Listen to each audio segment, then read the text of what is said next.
नमस्कार, बहुत स्वागत है आप सभी का। आप मुझे न्यूज़ 18 के डिजिटल प्लेटफॉर्म पर देख रहे हैं। मैं हूं आपके साथ जया मिश्रा। बात बांग्लादेश की करेंगे।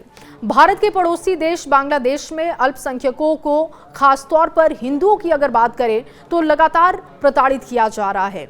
हिंदुओं के खिलाफ हिंसा, मारपीट, घरों में तोड़फोड़, आगजनी के मामले तेजी से बढ़ते जा रहे हैं।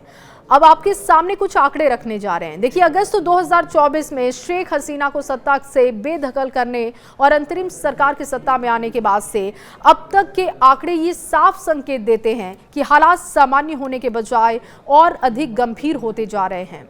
भारत सरकार ने इस पूरे घटनाक्रम पर तीखी प्रतिक्रिया देते हुए कहा कि बांग्लादेश में हिंदुओं के खिलाफ लगातार हो रहे हमले दोनों देशों के बीच दुश्मनी को बढ़ा रहा है। भारत के विदेश मंत्रालय के अनुसार अगस्त 2024 से लेकर अब तक बांग्लादेश में हिंदुओं और अल्पसंख्यकों को निशाना बनाया गया। 2900 से अधिक हिंसक घटनाओं को अंजाम दिया जा चुका है।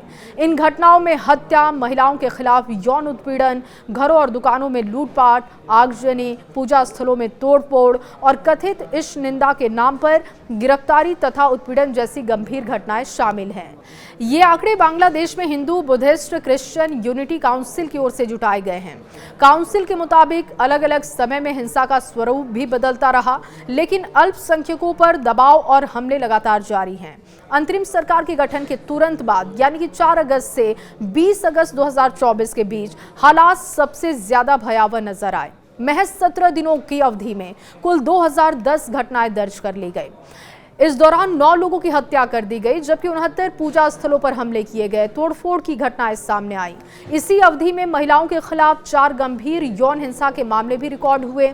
सबसे अधिक चिंता की बात यह रही कि 915 मामलों में अल्पसंख्यक समुदाय के घरों पर हमले किए गए, लूटपाट की गई, आगजनी की गई, संपत्ति को नुकसान पहुंचाया गया। विशेषज्ञों का मानना है कि सत्ता परिवर्तन के बाद पैदा हुई प्रशासनिक ढिलाई और राजनीतिक अनिश्चितता का फायदा उठाकर असामाजिक तत्वों ने अल्पसंख्यकों को टारगेट किया और इसके बाद 21 अगस्त से लेकर 31 दिसंबर 2024 के बीच कुल 174 घटनाएं रिकॉर्ड की गई। संख्या भले ही पहले की तुलना में आपको कम दिखे, लेकिन हिंसा की गंभीरता कहीं अधिक बढ़ी। इस अवधि में 23 लोगों की हत्या हुई। महिलाओं के खिलाफ 9 यौन हिंसा के मामले दर्ज किए गए। 64 पूजा स्थलों में तोड़फोड़, आगजनी, लूटपाट की घटनाएं दर्ज की गई। इसके अलावा भी कई मामले हैं, जिसमें देखिए 15 मामलों में कथित इश्क निंदा के आरोप में लोगों को गिरफ्तार किया गया। उन्हें यातनाएं दिए जाने के भी आरोप लगे और इसी दौरान 38 मामलों में अल्पसंख्यकों के घरों और व्यवसायों को निशाना बनाया गया।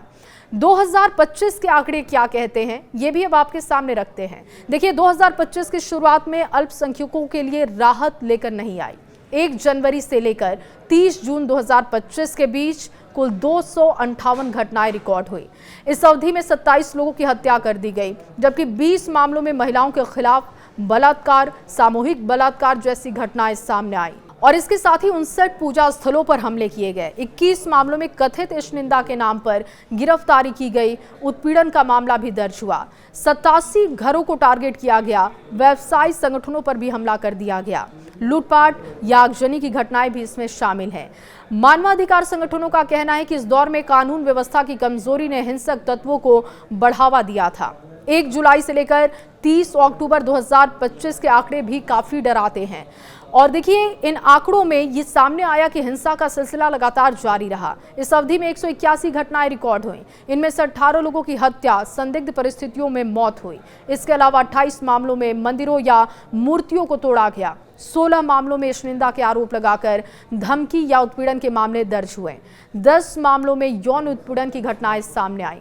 प्रतीकात्मक हिंसा भी है इसमें। धार्मिक स्थलों और मूर्तियों को टारगेट करना, उनको नुकसान पहुंचाना, ये मामले भी रिकॉर्ड किए गए।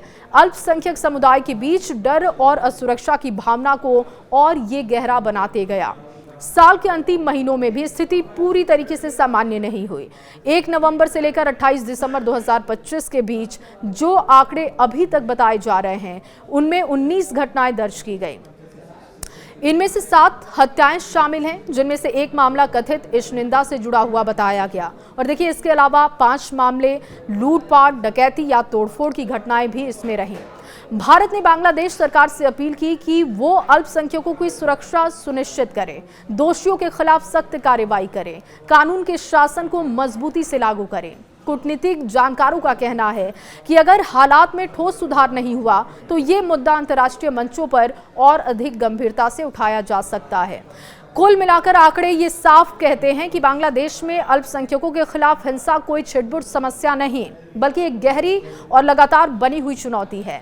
हत्या, यौन हिंसा, धार्मिक स्थलों पर हमले, इस निंदा के नाम पर उत्पीड़न न केवल मानवाधिकारों पर सवाल खड़े करते हैं, बल्कि पूरे क्षेत्र की स्थिरता, सामाजिक सौहार्द के लिए भी गंभीर खतरा बनते जा रहे हैं।